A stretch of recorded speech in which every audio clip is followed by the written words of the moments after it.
আর একটা বাড়ি যাচ্ছে, দুটো বাড়ি বলেছিল, দুটো বাড়ির মধ্যে একটা বাড়ি দিয়ে দিয়েছে, আর একটা বাড়ি যাচ্ছে। আমরা ওনারও বাড়ির অবস্থা বিশাল খারাপ, না দেখলে বুঝতে পারবেন না। মানুষকে বুঝাইছে, একটু দেখবেন, দেখে বুঝতে পারবেন। আপনাদেরকে সবাইকে বলবো চ্যানেলটা একটা সাবস্ক্রাইবার, একটা করে শেয়ার, একটা করে লাইক যেন অবশ্যই করে দেবেন, যাতে মানুষের পাশে আর আমার থাকতে পারে, মানুষের সহযোগিতা হাতটি যেন বাড়াতে পারে। এসে যাচ্ছে আর একটা বাড়ি, দেখতে পাচ্ছেন মানুষের বাড়ি কিভাবে মানুষগুলা থাকে, মানে এই যে চালের যেরকম অবস্থা। যাক, আমরা এসে গেছি কান্দায় আর একটা বাড়িতে দিয়ে এলাম, আর একটা বাড়িতে এসছি। এই যে দেখতে পাচ্ছেন ওনারই বাড়ি, এই যে অবস্থা, চালের অবস্থাটা দেখেন কি অবস্থা। আমরা আছি আজকে খাদিমপাড়া কান্দা, বড় মসজিদের কাছে এসছি আমি। আপনি কেমন আছেন? আমার আর কেমন থাকবো, মানে আমাদের তো যে অবস্থা দেখতেই তো পেয়েছেন, ঘর দেওয়ার যে জুত, কি করবো। আমাদেরকে তো সরকারে ঘরও দেয় না, কিছুই দেয় না। দেখেন, আমরা তো সরকারের কথা এখানে বলতে আসিনি, কিন্তু সরকারের কথা আমরা বলতে পারি না, সেটা কেন, ধরুন আমাদের একটা চ্যানেল আছে, ইউটিউব চ্যানেল আছে, বুঝলেন তো।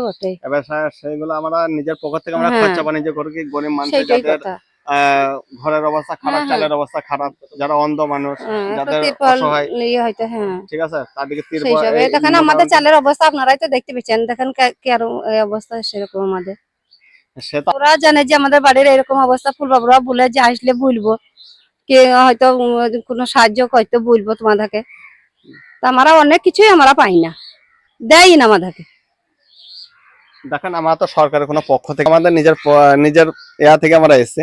তাই এই যে আপনাকে একটা তিরপল আমি দিয়ে গেলাম, তাতে আপনি কতটা খুশি হলেন বলেন? তা তো বটে। এবার আপনাদেরকে আমরা বলবো যে হয়তো আমাদেরকে দেখে গিয়েছে তারা, এবার তাদের ইনসাফিতে হয়েছে, তারা দিয়ে গিয়েছে। এবার আপনার কাছে একটাই আমাদের কথা হয়েছে, আপনারা একটু দোয়া করবেন, একটু আশীর্বাদ করবেন। আল্লাহ ইয়ে করলে আপনি জান থেকেই দোয়া বেরবে, যে আমরা কষ্টই থাকলে পারে যেতে আমরা যারা আরাম পাই, তাহলে দোয়া বেরবে না। ওটা হচ্ছে কথা। এবার মানুষের কাছে একটু, এই যে দেখতে পাচ্ছেন কি অসহায় পরিবার, কি অবস্থা। তা আজকে আমরা যখন খবর পেয়েছিলাম, তখন আমরা শুনতে পেয়েছি কি এরকম 2-4টি পরিবার আছে। কেন আমরা আজকে দুটো পরিবারের টার্গেট নিয়েছি, কি দুটো পরিবারকে আজকে আমরা তিরপল আজকে দিয়ে আসবো। আগামী দিনে এই যে মোটামুটি ধরেন কিছুদিন পর আবার তাদের জন্য রেশনের ব্যবস্থা আমরা করে দেবো। আপনারা সবই বুঝতে, আগামী যে ভিডিওগুলি করেছে সেগুলো সবই দেখতে পেলেন। আগায় যে ভিডিওগুলি করেছে তাদেরকে খাবার দাবারও দিয়ে এসছি আমরা, কিন্তু আমাদের কাছে যতক্ষণ খবর আসবে ততক্ষণ আমরা সেখানে যেতে পারি। এবার যদি আমাদেরকে কেউ যদি খবর যদি না দেয়, তাহলে আমরা তো যেতে পারবো না, কিন্তু আমরা আজ না কারো বাড়িতে ঢুকতে পারবো না। হয়তো দেখালো তার উপরে দেখালে এরকম আছে, কিন্তু ভিতর তার পয়সা বলা হতে পারে। এই জন্য সবারই বাড়ি আমরা ঢুকতে পারি না। যখন আমরা খবর পাবো কি হ্যাঁ সঠিক এটা এদের অবস্থা খারাপ, তা সেখানে আমরা ঢুকে পড়বো।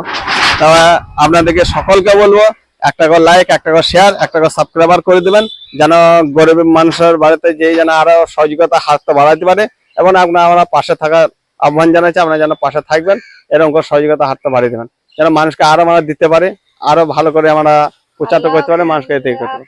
দোয়া করবে যে আল্লাহ আমাদেরকে যেমনি তাদের দয়া মায়া হয়েছে তারা দিয়ে গেছে, তাহলে আমরা তো তাদেরকে দোয়া করবো যে আল্লাহ তাদের ভালো করুক, আমাদেরকে দিয়েছে দেখিস আমাদেরকেও, আমরা তো সেরকম বলবো আমাদের যে অবস্থা। এই যে আপনাকে এটা দিয়ে গেলাম, আপনাদের একটু দোয়া করে দিবেন। হ্যাঁ, দোয়া তো করবোই, মানে মাথায় হাত বলে ছেলের মতো, তা তো বটেই বাবা, ছেলের মতনই তো। আবার বলবো আমরা কি আপনাদেরকে ই করেছি, আপনাদের দয়া মায়া হয়েছে, আপনারা আমার বাড়ি ঢুকে দেখেছেন। একটু দোয়া করে দিবেন। ওই ফুল বাবুকে আমরা বলি যে বাপ তোমরা সব জায়গায় যাও আসো, একটু আমাদেরকে যারা দেখো, আমাদের মতন করে কান্দারাতে কেউ নাই। কাজ করেন, আমরা ছেলে মতো মাথা হাঁটা বলে